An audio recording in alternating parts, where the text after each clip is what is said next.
ASL Music presents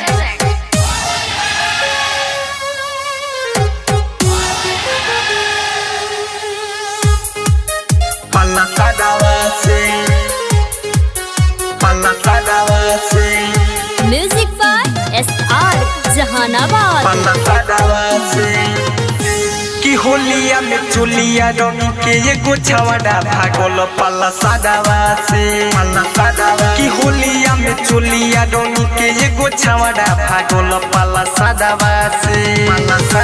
सखी रे हम नहा के कि मीठ पुआ खा के निकलो निजे घाटावा से, निकलो निजे घाटावा से।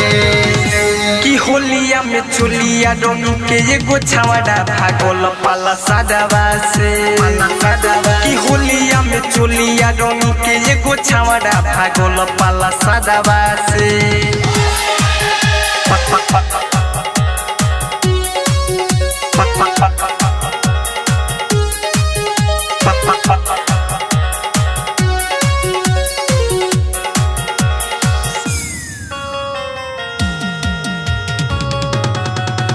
पल्ला सादावा से भागल पल्ला सादावा से।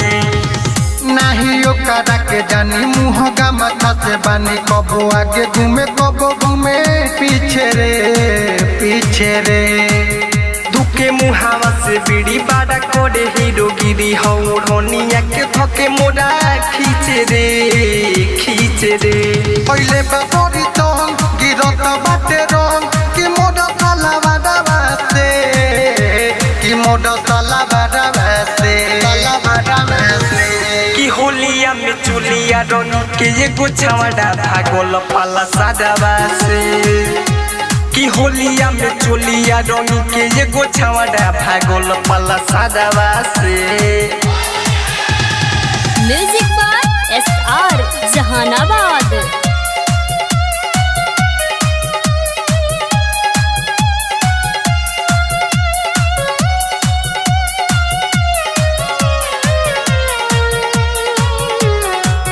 पल्ला सादावा से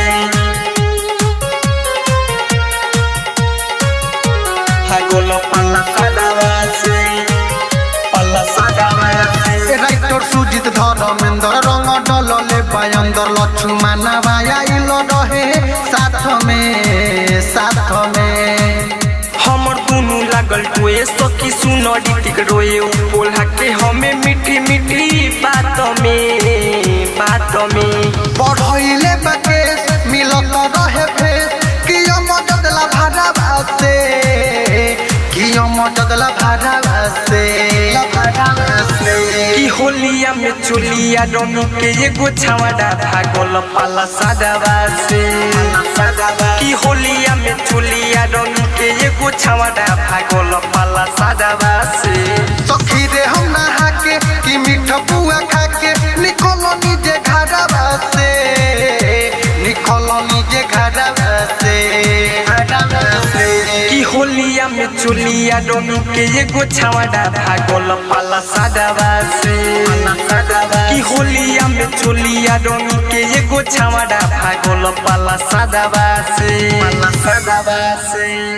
AR डिजिटल रिकॉर्डिंग स्टूडियो